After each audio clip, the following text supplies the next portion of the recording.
Tampar pipi kanan, berikan pipi kiri. Tetapi aku berkata kepadamu, janganlah kamu melawan orang yang berbuat jahat kepadamu, melainkan siapapun yang menampar pipi kananmu, berikanlah juga kepadanya pipi kirimu. Matius 5 ayat 39. Ini adalah perkataan Yesus yang absurd. Ini hanya metafora, kata banyak penafsir. Mana ada orang ditampar pipi kanan dan dengan senang hati memberikan pipi kiri? Kalau kita kesakitan, maka refleks kita pasti membalas atau paling tidak menghindar. Tidak masuk akal jika kita dengan senang hati malah memberikan pipi kiri. Ini bukan hal yang manusiawi. Maksudnya pasti tidak mampu dilakukan oleh seorang manusia pun. Bukankah firman Tuhan itu harus relevan? Kecuali yang menampar itu adalah anak kita yang masih balita. Ya, kita bisa memaklumi karena tamparannya lucu dan tidak menyakitkan. Perhatikan bahwa kalimat "ia tidak tahu apa yang mereka perbuat" adalah potongan doa yang dikatakan Yesus saat ia ada di kayu salib. Walau ia disalibkan tanpa terbukti bersalah.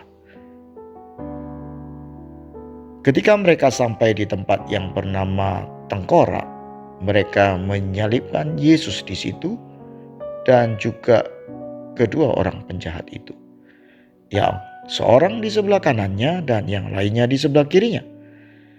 Yesus berkata, "Ya Bapa, ampunilah mereka, sebab mereka tidak tahu apa yang mereka perbuat."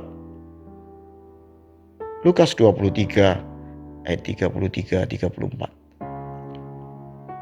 Sekarang saya baru mengerti di dalam pemahaman Yesus, seorang yang memusuhi dan berbuat tidak adil kepada sesamanya adalah anak-anak secara rohani, anak-anak secara spiritual. Mungkin seorang itu sudah dewasa secara umur, tetapi mereka anak-anak secara spiritual. Seorang yang dewasa secara spiritual tidak mungkin berbuat tidak adil dan memusuhi orang lain.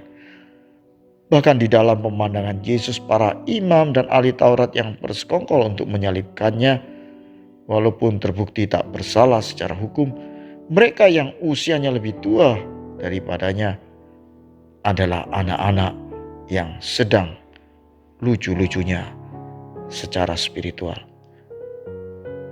Itu sebabnya Yesus tidak membalas, walaupun ia mampu dan berkuasa. Yesus memaklumi, Yesus mengampuni, dan Yesus mengasihi. Karena mereka benar-benar tidak paham dengan apa yang mereka perbuat. Kedewasaan rohani dapat ditunjukkan dengan sikap membalas kejahatan dengan kebaikan.